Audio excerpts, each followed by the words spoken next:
छत्तीसगढ़ के विधानसभा चुनाव में प्रत्याशी नाम निर्देशन पत्र जमा कर रहे हैं। भिलाई के वैशाली नगर विधानसभा से हमार राज्य पार्टी के प्रत्याशी हेमंत केसरिया ने नामांकन पर्चा दाखिल किया है।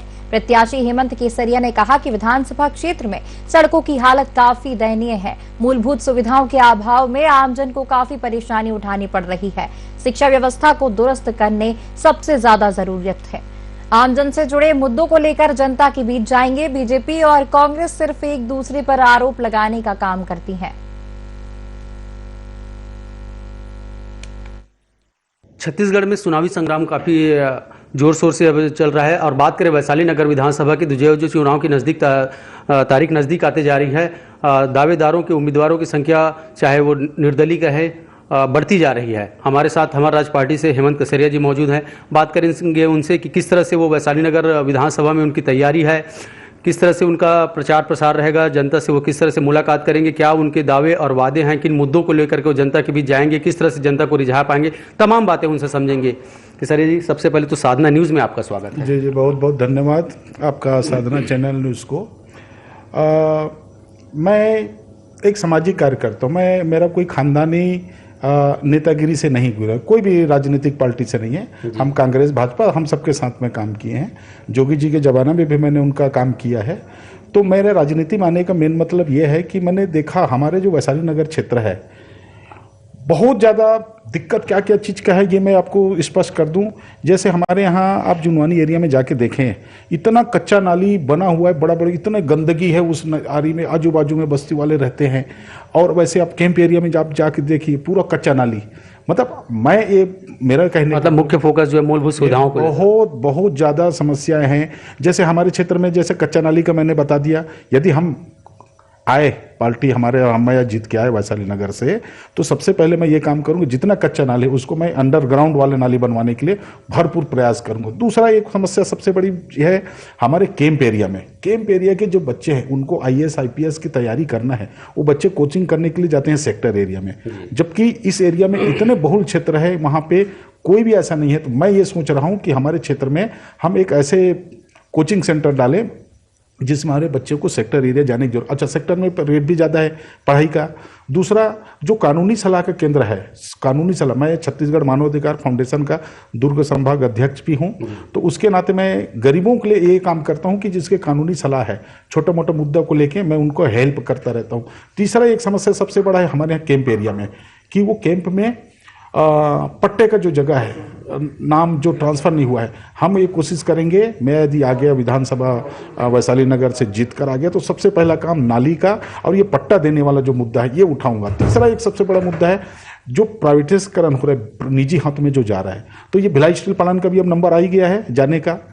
तो ये हम इसको बिकने नहीं देंगे, हम भिलाई को बचा लेंगे कि हम कुछ भी हो जाए, इसके लिए हमको गोली खाना पड़े हम गोली खाएंगे, लेकिन भिलाई स्टील प्लांट को बिकने नहीं देंगे। क्योंकि भिलाई स्टील प्लांट की वजह से आप देखिए पूरा इंडस्ट्रियल एरिया, हथखोज का हो गया, भनपुरी एरिया, अपना फौजी नगर के जितना छोटे छोटे फैक्ट्री वाले हैं, ये बेरोजगार जाएंगे कहाँ, लोग कहाँ जाएंगे? प्राइवेट हो जाएगा तो अपने हिसाब से लोग मनमानी करेंगे।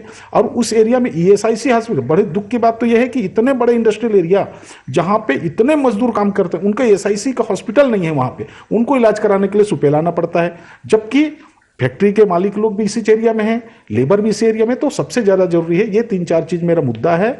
और मेरे को जनता ने आशीर्वाद दिया, बोला है कि भाई आप खड़े हो, क्योंकि आपने सामाजिक काम में बहुत लोगों को मैंने हेल्प किया है। मैंने फ्री ऑफ कास्ट में एक सुलह केंद्र खोलूंगा जिसमें मेरा वकील परमानेंट वहाँ बैठेगा। उस वैशाली नगर विधानसभा में जितने लोगों को कुछ तकलीफ होगा वो कानूनी सलाह देगा, फ्री में होगा, उसको कोई पैसा हम चार्जेस नहीं करेंगे। हमारा एक बंदा वहाँ एनी टाइम बैठेगा जो वकील होगा। ये तो आपके चुनावी वादे हो गए, लेकिन बात करें वैशाली नगर विधानसभा की तो धरातल पर आते हैं या वर्तमान स्थिति की बात करते हैं तो कांग्रेस से जो वहाँ एक बार मुकेश चंद्राकर उम्मीदवार के रूप में, तो वही बीजेपी से 5 बार के पार्षद रिकेश सेन मैदान में है। टक्कर कैसे देंगे ये पहले बताइए। जी, टक्कर ही है। आप देखिएगा, बीजेपी वाले कांग्रेस को बोलते हैं कि उनके काल में ये नहीं हुआ, और कांग्रेस वाले बीजेपी को बोलते हैं।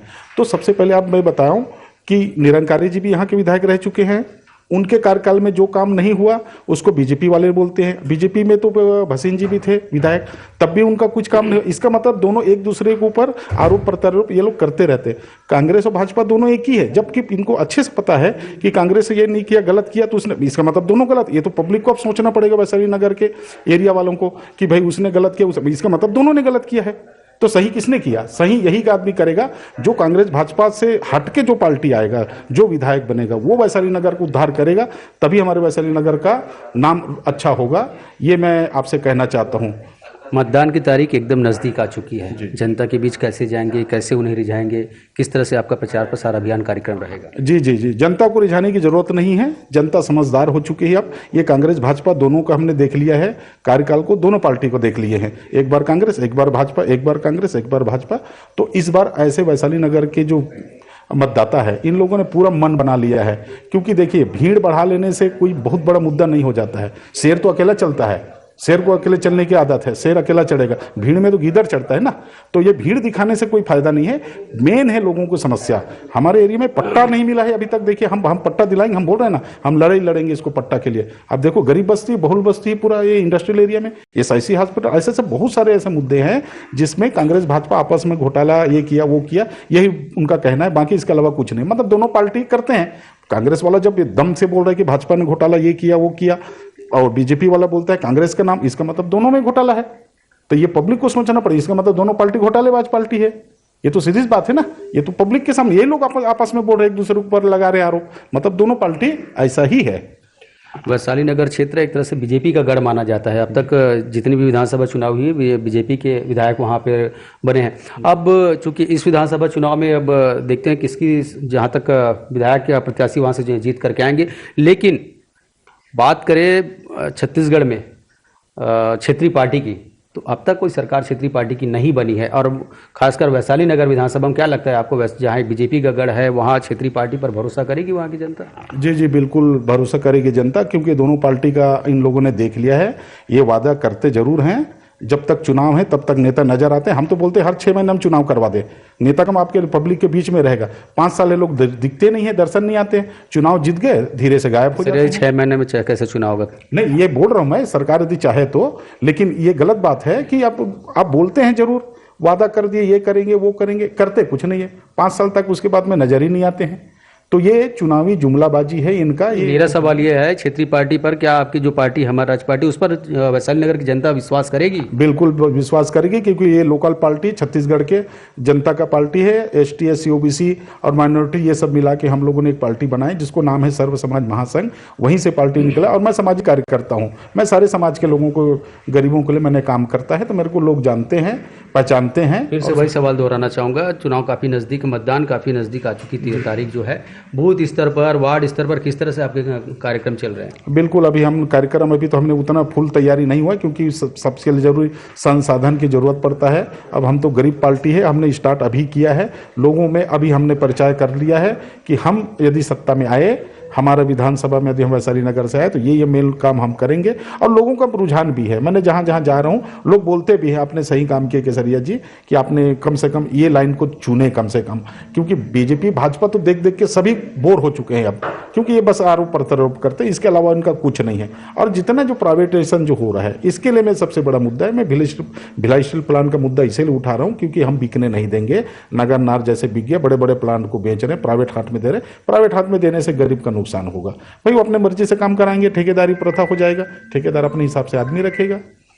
अन्य पार्टियां भी मैदान पर है, जोगी जनता कांग्रेस और जोहार छत्तीसगढ़, है ना, और इसके अलावा दो राष्ट्रीय पार्टियां तो है ही, और कुछ निर्दलीय, जिसमें से आप जोहार पार्टी का नाम है। जी जी जी, इस बार तो वैशाली नगर के जनता, मैं तो पूरा सब कुछ छत्तीसगढ़ के जनता को बोलना चाहूंगा कि इस बार कांग्रेस भाजपा दोनों को हटा के आप निर्दलीय को दो, छोटे पार्टी वालों को। क्या लगता है कितना वोट वहां से आपको प्राप्त होगा वैशाली नगर विधानसभा? मेरे क्षेत्र से कम मुझे उम्मीद है 25-30 हज़ार वोट मेरे को बराबर मिलेगा। मेरे लोग हैं छत्तीसगढ़िया भाई लोग, ST SC OBC के भाई लोग हैं, माइनॉरिटी के भाई लोग, और भी अदर समाज के लोग हैं। मैंने सबके बीच में गया है, सभी का यही कहना है कि भाई आपने सही काम किए हो। हमारी तरफ से भी आपको बहुत बहुत जी जी जी, धन्यवाद धन्यवाद। ये थे हेमंत कसेरिया, हमर राज पार्टी से, क्षेत्रीय पार्टी है और उसके दावेदार के रूप में, उम्मीदवार के रूप में जो है वैशाली नगर विधानसभा से अपनी दावेदारी प्रस्तुत कर चुके हैं। नामांकन उन्होंने भर लिया है। अब वो मैदान पर जाने के लिए भी तैयार है। किस तरह से उनकी चुनावी तैयारी रहेगी, कैसे वो लोगों के बीच जाएंगे, कैसे लोगों को रिझा पाएंगे, तमाम बातें हमने की और उनकी घोषणा भी है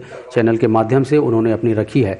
अब ये तो आगामी विधानसभा चुनाव का मतदान की तारीख और मतदान होने के बाद जो उसका रिजल्ट आएगा वही बता पाएगा कि किसकी दावेदारी जो है मजबूत होगी। जी, और कुछ कहना चाहूँगा? मैं पूरे प्रदेश की जनता से, पूरे भारत के जनता से एक निवेदन करना चाहूँगा। हम तो क्षेत्रीय दल है, लेकिन मैं बोलता हूँ 15 लाख रुपए जो आने की जो घोषणा हुआ था, सारे लोगों से मैं निवेदन करता हूँ वो पासबुक एंट्री कराए। और बीजेपी वाला जब जब आपके एरिया में वोट मांगने आए, आप सबसे पहले उनको अपना पासबुक दिखा दे, भैया इसमें 15 लाख आया क्या। अब दोबारा आप मत आना बोलिए, ऐसा उनको अपना पासबुक एंट्री करा के रखे। क्योंकि हमने भी उसी के लालच में, हमने 15 लाख आएगा बोल के हमने भी बच्चे का खाता खोल दिया, मैं अपना खाता खोल दिया, बीबी का खाता खोल दिया। हमने 4 बच्चे, सभी तीनों, मेरे तीनों बच्चे के नाम से, बीबी के नाम से, मेरे नाम से खाता खोल दिया। ये 15 लाख का जो जुमलाबाजी है वो सरकार बंद करे और झूठ बोल दिया ऐसा करके उनको पासबुक सब एंट्री करा के रखे। जो भी बीजेपी के कार्यकर्ता या उनके विधायक प्रतिनिधि आए, अपना पासबुक एंट्री करा के रखे, अब उनको दिखाए इसमें 15 लाख रुपए दिखाओ कहाँ आया है।